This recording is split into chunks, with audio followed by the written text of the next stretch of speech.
Bom, vamos aqui ao conto O Peru de Natal, do Mário de Andrade, um conto muito legal, narrado em primeira pessoa por um personagem chamado Juca. A gente vai ver no decorrer do conto, é o Juca Louco, e ele vai relatar aqui sobre um Natal em família, só que qual é o detalhe? Um Natal em família após a morte do pai, e que vai ser, de certo modo, um Natal positivo. Por quê? Reparem, o nosso primeiro Natal de família, depois da morte de meu pai, acontecida 5 meses antes, foi de consequências decisivas para a felicidade familiar. Ou seja, um Natal que vai trazer felicidade mesmo com a morte do pai 5 meses antes, tá? E ele vai dizer, né, que a família deles era uma família feliz, gente honesta, sem crimes, um lar sem brigas internas, nem graves dificuldades econômicas. Uma família basicamente ali, né, pequeno burguesa. Só que ele vai fazer um contraste agora com o pai. Ele vai dizer que o pai é extremamente duro, aquele pai de tradições, aquele pai sisudo, sério. Como ele vai dizer, um desmancha prazer. Mas devido principalmente à natureza cinzenta, séria, sisuda de meu pai, ser desprovido de qualquer lirismo, de uma exemplaridade incapaz acolchoado no medíocre, sempre nos faltar aquele aproveitamento da vida, aquele gosto pelas felicidades materiais, um bom vinho, uma estação de águas, aquisição de geladeira, coisas assim. O pai contra, então, essas questões todas assim de felicidade e aproveitamento da vida não havia na família enquanto o pai era vivo. E ele segue detalhando o pai, ó. Meu pai fora de um bom errado, quase dramático, puro sangue dos desmancha prazeres. Morreu meu pai? Sentimos muito, etc. Mas vida que segue, é isso que o narrador vai dizer, né, do próprio pai, vida que segue. Só que aí, após a morte do pai, né, passam-se alguns meses e está se aproximando o Natal. Só que a lembrança do pai, claro que ainda está ali presente, né? O pai parecia ter sistematizado para sempre a obrigação de uma lembrança dolorosa em cada almoço, em cada gesto mínimo de família estava ali a presença do pai, ou seja, todo mundo se lembrando, né, que todo mundo ali fazia o que o pai mandava, nunca o que eles queriam realmente, mas o que o pai mandava. Uma vez que eu sugerir à mamãe a ideia dela ir ver uma fita no cinema, ou seja, mãe, vai no cinema, o que resultou foram lágrimas. Onde se viu ir ao cinema de luto pesado, ou seja, o pai recém morreu e tudo mais, né? Então, a mãe aqui achava, né, que não era legal se divertir, porque o marido morreu não faz muito tempo, né? Então ela começa a chorar, então a presença ainda do pai mesmo morto ali é forte na casa, né? É muito forte, tudo mais em cada gesto, basicamente. Só que o narrador vai nos dizer que ele era um filho que não tinha essa paixão extrema aqui pelo pai, ó. E eu, que sempre gostara apenas regularmente de meu pai, mais por instinto de filho que por espontaneidade de amor, me vi a ponto de aborrecer o bom do morto. Ou seja, o narrador está ali, né, tentando, de certo modo, quebrar aquelas amarras da família patriarcal, que ainda está se vendo, né, sob, né, de certo modo, essa doutrina rígida aqui desse pai que já faleceu. Foi de certo por isto que me nasceu, esta sim espontaneamente, a ideia de fazer uma das minhas chamadas loucuras. Essa fora, aliás, e desde muito cedo a minha esplêndida conquista contra o ambiente familiar. Ou seja, o narrador ir contra o sistema, o narrador fazer essa conquista de contra aquilo que estava ali, né, já sedimentado na família, quebrar um pouco essa tradição, esse ambiente ali. E aí o narrador lembra, né, que quando ele ainda estudava, ele arranjava uma reprovação para quebrar ali, né, aquela tradição. Lembra dos beijos que ele dava escondido, por exemplo, numa prima. Então, o que ele fazia? Ele fazia muita transgressão, e por isso que vem o apelido dele aí de ser o louco, né? Eu consegui no reformatório do lar e na vasta parentagem a fama conciliatória de louco. E o que todo mundo dizia? É doido, coitado, é louco e tudo mais, certo? Então é aquele que passa dos limites, o narrador é aquele que vai contestar o sistema, que para ele não existem regras, ele vai quebrar essas regras ou vai provocar esse tipo de questão aí. Pois foi o que me salvou, essa fama de louco. E ele vai contar agora para nós isso aí, né? Fiz tudo o que a vida me apresentou, ou seja, sem pensar em regras, e o meu ser exigia para se realizar com integridade. Muito bem. Então ele sempre aqui, reparem, o narrador sempre transgrediu, né? O que a vida apresentava para ele. Pô, vou fazer, errado-se, de certo modo, as consequências. E me deixaram fazer tudo porque eu era doido, né? Bom, reparem que depois dessa introdução aqui acerca do narrador, vamos ao grande ponto. Era costume sempre na família a ceia de Natal, ou seja, sempre teve ceia de Natal. Mas como é que era essa ceia? Ceia Heres, já se imagina. Ceia tipo meu pai. Castanhas, figos, passas e depois da missa do galo. Ou seja, uma ceia meio clássica, com regras, formal, horário determinado, ou seja, só se come depois da missa do galo. Só que, segundo o narrador, era uma ceia totalmente chata, enfadonha e tudo mais, ó. Empanturrados de amêndoas e nozes, de castanhas e monotonias, a gente se abraçava e ia para a cama. Ou seja, terminava ali, né, a questão do Natal. E aí, claro que o narrador, ele resolve agora, né, aprontar. Morto o pai, o que ele diz, né? Pessoal, no Natal eu quero comer peru. E aí reparem o que causa ali na família quando ele diz, né? Porque peru não era comido no Natal. Natal, reparem, né? Castanhas, figos, passas, amêndoas, nozes. Era isso aqui. Nunca peru. Peru era só em aniversário. E o que diz o narrador? Pai já morto, né? Enfim, sem aquelas regras mais rígidas, ele diz, ó, pessoal, no Natal eu quero comer peru. Houve um desses espantos que ninguém não imagina. Logo minha tia solteirona e santa, que morava conosco, advertiu que não podíamos convidar ninguém por causa do luto. Então reparem aqui, né, aquela ideia assim de que peru sempre foi visto como algo para convidar toda a parentada. E aí o que a tia diz? Não, mas olha só, a gente ainda vive sob um luto, mesmo que se passaram já 5 meses, né? E aí vai falar em peru, vai vir toda a parentada e tudo mais, a gente não pode, né? Só que o narrador diz, não precisa convidar ninguém. O que a gente quer é comer peru, já que a gente nunca comeu peru no Natal. Peru é só para os aniversários ali, né?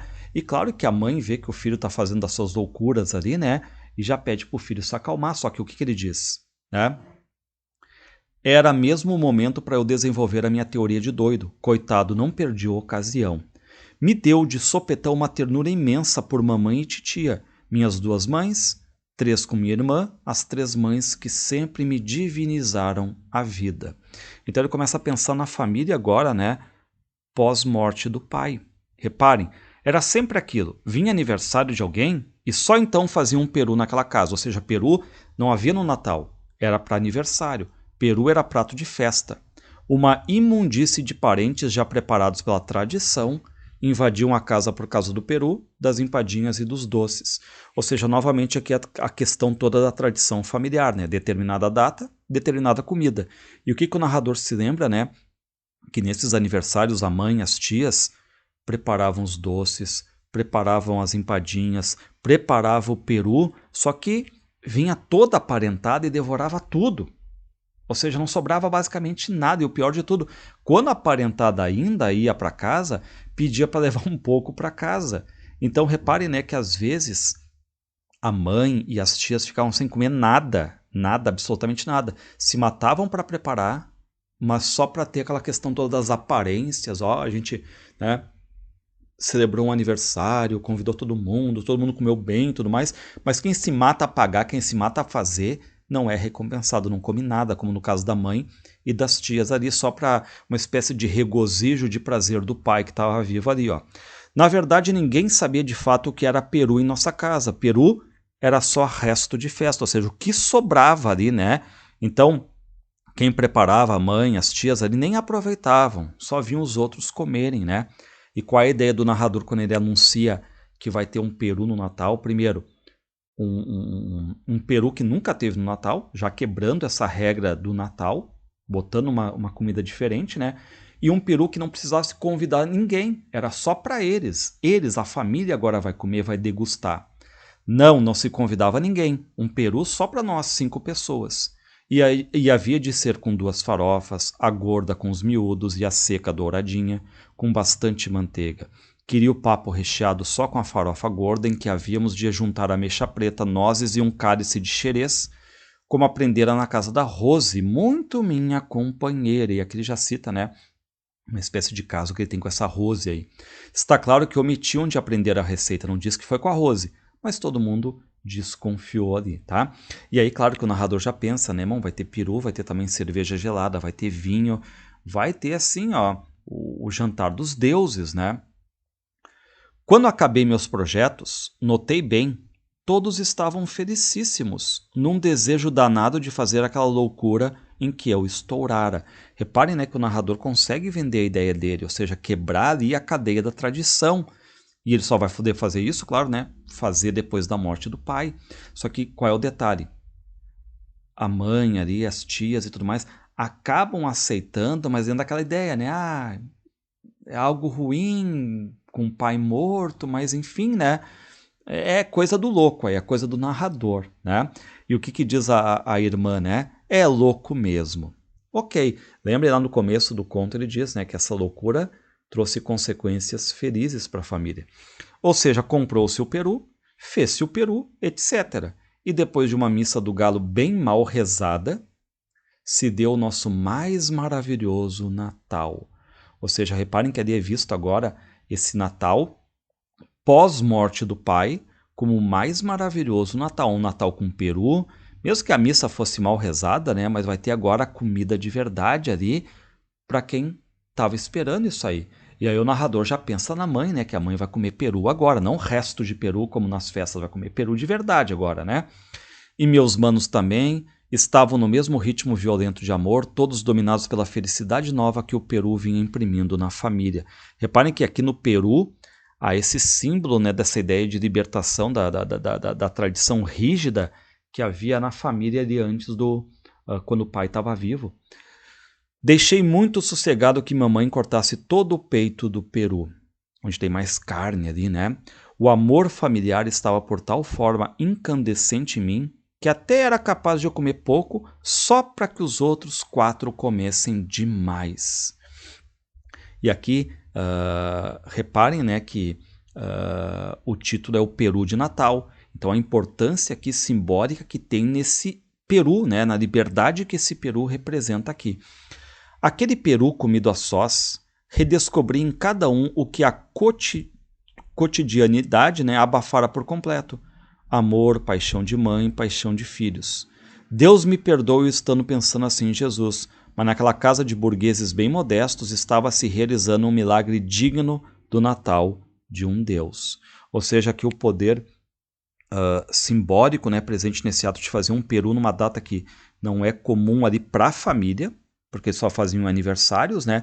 Então agora estão ceando um peru no Natal, estão degustando de verdade, comendo de verdade, porque antes a mãe, as tias preparavam, mas ficavam só com as migalhas se sobrasse, porque a parentada toda vinha e comia e levava, né?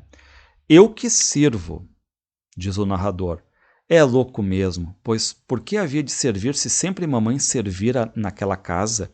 Reparem, né? Aqui a quebra de paradigmas do narrador. Reparem que não é mais a mamãe que vai servir e tudo mais, né? E ele mesmo diz, né, que esse fato de ser chamado de louco, lembrando, salvou a vida dele, certo? Todo mundo chamando ele de louco e tudo mais, né? Mas essa loucura dele, essa transgressão dele é que traz a felicidade, a quebra dessa tradição rígida ali, né? De certo modo também a gente vai vendo isso aí, algo metafórico para o que foi a Semana de Arte Moderna com a poesia mais acadêmica, essa quebra de normas rígidas aqui, né? Bom, aí o que faz o narrador? Ele vai servindo a família ali com aquelas fatias assim bem generosas de peru, cerveja gelada, né? E aí ele pega um pedaço gigante de peru, coloca no prato, né? E o que a mãe diz? Se lembre de seus manos, Juca não vai comer tudo isso, né? Quando que ela havia de imaginar a pobre que aquele era o prato dela, da mãe, da minha amiga maltratada, que sabia da Rose e que sabia dos meus crimes? Ou seja, né? Ele ali, bem feliz, ele gosta da mãe, né? Que é amiga dele, que sabe do caso que ele tem com essa Rose aí e tudo mais, né? E aí quando ele oferece o prato para a mãe recebe emocionada, a mãe começa a chorar.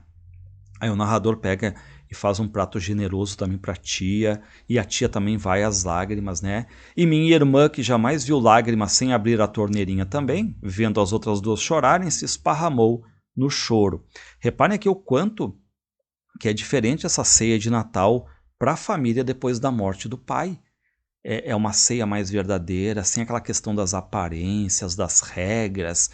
Ah, tem que rezar agora, comer as castanhas, as passas, dormir, sem ter muita alegria, né? E ele só consegue ter esse momento de felicidade agora na família, curiosamente, depois da morte do pai ali, né? Do patriarca, né? Então, principiei dizendo muitos desaforos para não chorar também. Tinha 19 anos. Reparem que essa cena aí da tia, da mãe, da irmã chorando, claro que o narrador também sente, o narrador está quase chorando, mas o que ele faz? Começa a falar outras coisas para não chorar, né? Então ele está quase chorando ali, essa emoção que tem nessa ceia de Natal. Todos se esforçavam por sorrir, mas agora é que a alegria se tornara impossível. É que o pranto, ou seja, o que o choro entre eles provoca? Por associação, trouxe a imagem indesejável de meu pai morto. Meu pai, com a sua figura cinzenta, vinha sempre para estragar o nosso Natal. Fiquei danado. Ou seja, né, o narrador aqui está vendo que tudo estava entrando nos eixos, só que agora esse choro também. E aí vocês têm toda aquela questão, né, de o Natal também ser uma data de reflexão, refletir sobre vida, sobre morte. E claro que eles também vão pensar ali na figura do pai, que morreu faz 5 meses, mas que para o narrador, o pai é aquela figura que representa uma tristeza ali para a família, né? E aí, ao chorar, ao se lembrarem do pai, já começa tudo a ter um silêncio, a ter aquela nuvem de não ter alegria mais ali. Mas papai sentado ali gigantesco, incompleto, uma censura, era como se fosse uma censura, uma chaga, uma doença, uma incapacidade.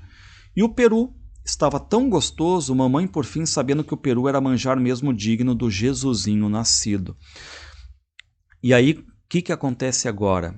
Tá? A gente tem uma ceia que estava num ritmo muito forte de felicidade, só que essa emoção trouxe a lembrança do pai e agora já ficou aquela aura cinzenta ali, né, melancólica na família. E aí fica uma briga agora instalada. Que briga é? Principiou uma luta baixa entre o peru, que simboliza a felicidade, e o vulto de papai, que era a infelicidade. Só que aí o narrador diz, né, pô, eu tô do lado do peru, eu tô do lado da felicidade. Só que ele também pensa no pai. E o que diz a mãe? Só falta o seu pai aqui. E aí, claro que é aquele momento que todo mundo começa a ficar ali pensando no pai, chorando. E o que pensa o narrador? Pi, tá indo para outro lado, né? Cheguei a odiar o papai. Por quê? Porque o pai mesmo morto, a memória dele está estragando ali a noite. Então agora tem essa briga entre o pai falecido, a memória dele, e o peru, que simboliza a felicidade ali, né?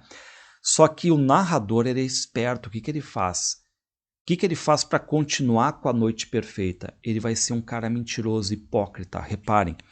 E nem sei que inspiração genial de repente me tornou hipócrita e político. Ou seja, vai usar da fala para falar algo mentiroso. Naquele instante que hoje me parece decisivo da nossa família, tomei aparentemente o partido de meu pai. Ou seja, ele vai fazer um discurso para ficar do lado do pai, mas é mentiroso. Fingi triste. O que ele vai dizer? É mesmo, pessoal, mas papai que queria tanto bem a gente, que morreu de tanto trabalhar para nós, papai lá no céu há de estar contente. E aí, quando ouvem isso aí, esse discurso do narrador, todos principiaram muito calmos falando de papai. A imagem dele foi diminuindo, diminuindo e virou uma estrelinha brilhante no céu. Ou seja, reparem, né, com um golpe retórico aqui, uma fala hipócrita do narrador, ele consegue escantear o pai, fazer o pai sumir dessa ceia de Natal, tirar o foco dele ali e voltar o foco a ser o peru, a felicidade, a reunião familiar ali em liberdade, sem, de novo, lembrar de regras tristes patriarcais ali. Agora todos comiam peru com sensualidade, porque papai fora muito bom, sempre se sacrificara tanto por nós, fora um santo, mas ele estava escanteado agora, né? Não prejudicava mais ninguém, por objeto de contemplação suave. O único morto ali agora era o peru, que era dominador e completamente vitorioso. E aí reparem, né, que a felicidade volta na ceia. Minha mãe, minha tia, nós, todos alagados de felicidade. E escrever felicidade gustativa, mas não era só isso não. Era uma felicidade maiúscula, um amor de todos, um esquecimento de outros parentescos distraidores do grande amor familiar. Distraidores, né? Distraidores, que distrai. E tudo isso pelo peru de Natal. E sei que foi aquele primeiro peru comido no recesso da família o início de um amor novo, reacomodado, mais completo, mais rico, inventivo, mais complacente e cuidadoso de si. E aí o narrador, né, sempre pensando que as loucuras dele ali é que realmente salvavam tudo ali, ó. Mamãe comeu tanto peru que um momento imaginei aquilo podia lhe fazer mal, mas logo pensei, que faça. Mesmo que mamãe morra, mas pelo menos que uma vez na vida coma peru de verdade. E depois do peru aí vem, né, as uvas, os doces, e reparem aqui o nome dos doces, olha a ironia.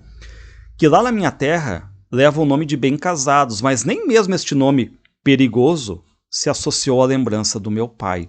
Ou seja, né, aquele golpe retórico do narrador ali, aquele discurso dele conseguiu deixar o pai apequenado, né?